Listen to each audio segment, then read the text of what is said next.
Three easy way to do sum of numbers in Excel. Example, we have these numbers. So now I need to make a sum of this number. So after these numbers, you click here, this cell, and now I teach you first way how to make a sum.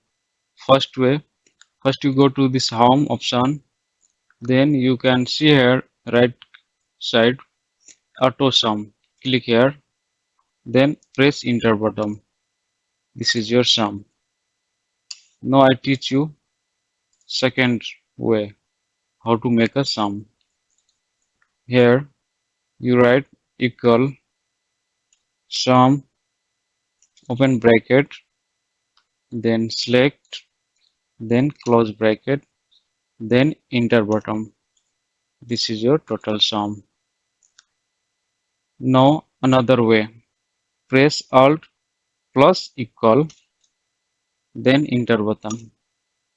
This is your total.